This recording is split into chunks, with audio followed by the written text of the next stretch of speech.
Hey, it's James Murray. We're here at the beautiful waterfront hotel, the Delta by Marriott.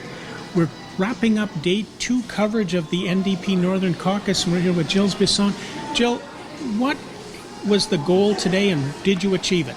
Yeah, well, our goal obviously is that as a group we're 40 members, and what's really good about the NDP right now is that we have people from across Ontario who represent different regions, different backgrounds, and what we're trying to do is to make sure that we stay in tune with what people are doing and what's important to people.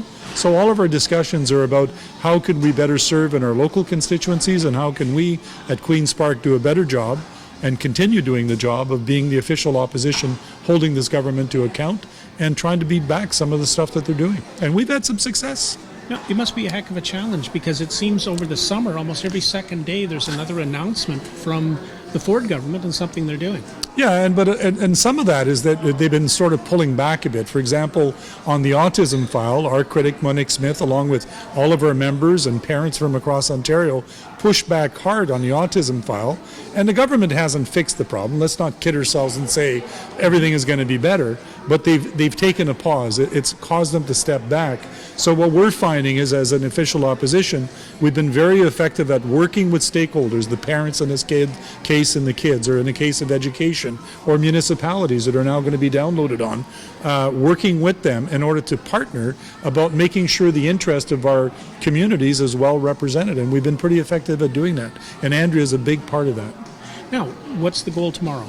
You're wrapping up tomorrow at the end of the day? Yeah, we're wrapping up at the end of the day tomorrow. We're going to be meeting with people from Thunder Bay. There's going to be a community luncheon where people from Thunder Bay, from different organizations and different backgrounds, are going to come and have lunch with us. We're going to have a chance to talk individually, those people who come, with one of our 40 members, because we're going to try to get a member to sit at every table so that people can tell us, what are the issues in Thunder Bay? Like, yes, if you're from Scribe, or you're from Thunder Bay, you're from Atikokan, or you're from Beardmore, and you happen to be here, what's my issues and what do you need done in order to deal with the issues in your community? And that's what we want to hear.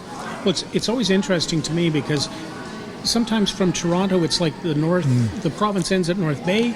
A few years ago, I was interviewed on TV from Newsnet and Newsworld, and they were thinking it was an hour's drive to Attawapiskat from Thunder Bay. They don't get the distances in our province sometimes. Yeah, and as Northerners, we understand. I live in Timmins, and the drive here, I came by Highway 11, which is a 9-hour drive, and most people don't understand. If I go by the Soo, which is a more scenic route, it's a lot longer, because it's 8 hours to the Soo and 5 hours to Timmins. So we as Northerners understand that geography, and that geography is part of what shapes us, because we live in an area where we have great outdoors, we have land that has been essentially the same for millennia, and we still use it not only to work, but we use it to live and to play. And we really, I think, in a lot of ways, are big when it comes to being a bit parochial about what's important to us in Northern Ontario and how important this land is for us. Maybe we're not getting used to, but we're learning to fight back to make our voices heard. Northerners have always been like that, though. I've been in politics for 30 years. We'll be 30 years next year.